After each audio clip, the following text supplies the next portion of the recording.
werewolf of Dole, of birth name Gilles Garnier, was a strange and reclusive man that lived in Dole, France, during the 16th century.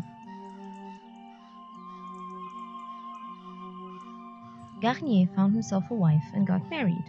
Taking no time to take her into isolation with him, he was unaccustomed to provide for anyone other than himself, and as so struggled greatly to provide for his newfound and growing family. Soon after, young children began disappearing one after another near places next to Garnier's residence. But worse still, their bodies began appearing scattered, mutilated, and/or dissected. Being the Middle Ages, such acts of offset cruelty were commonly associated with superstitious beliefs, and to no one's surprise, the crimes were immediately believed to be werewolf attacks, and not the work of a deranged and sick human being. Even the provincial law authorities believed it so, issuing an edict encouraging local citizens to hunt for the wolf-like creature.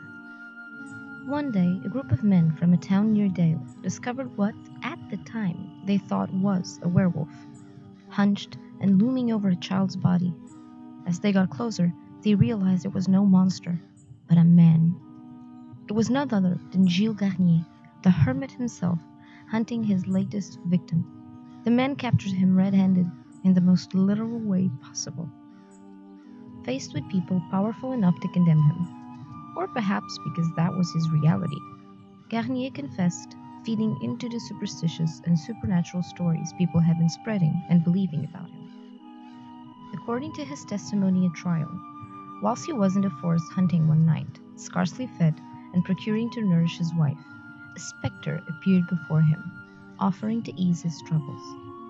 Garnier accepted, and she gave him an ointment that would grant him the ability to transform into a wolf, making it easier for him to hunt. The spell worked, and under the uncontrollable form of a wolf, he hunted for prey.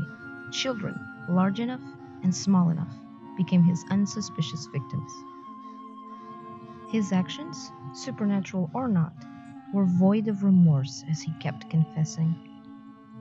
October 1572, Gilles Garnier fed on his first victim, brutally killing a 10-year-old girl whom he dragged into a vineyard outside her hometown of Dole. He began by suffocating her, removing all of her clothes, and then, in a craze, he began eating the raw flesh from the girl's thighs and delicate arms. Once finished, the murderer removed flesh off of her body to bring home to his recent wife. Weeks later, the werewolf of Dole savagely attacked another child, biting and clawing at the girl while she was alive. Screaming and pleading, her voice and tussle attracted a passerby that witnessed Garnier, who took his chance and fled rather quickly.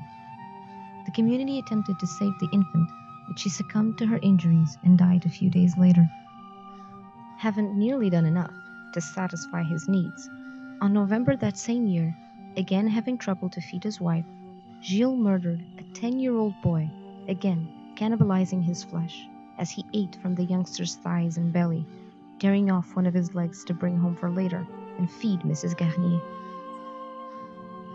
Like clockwork, not long after, he again attacked another boy, the very same way.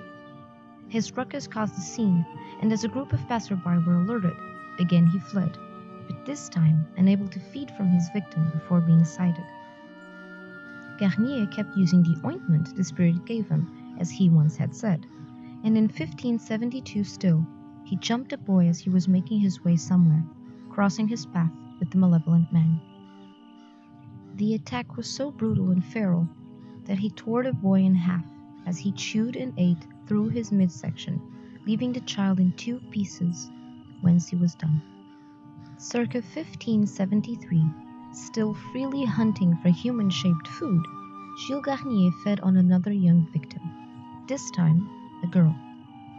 In a frenzied ritual, he fed as much as he could and then tore off the girl's leg for future meals and his beloved. There's no information whether his wife knew about the murderous ordeals, but it must have been at least a bit strange to eat a child-sized foot for dinner. Only these cases were broadly covered in his admission to the acts, but in total he admitted to killing at least 4 children, 2 boys and 2 girls, across a 2-year time span. At court, Garnier was found guilty of murdering the children under the crimes of lycanthropy and witchcraft. Given the sentence, he was burned at the stake January 18, 1573, ending his wave of deranged madness. Even though Gilles was punished this way, his trial was done by the secular authorities and not by the Inquisition, as it was superstition and therefore out of their realms of judgment. More than 50 witnesses retold and deposed that he attacked and killed those children in and around their fields and vineyards, devouring their raw flesh, sometimes alive, and then cannibalizing the rest together with his wife. By the end of the trials, there were some people who said they saw him both as a human and sometimes as a wolf.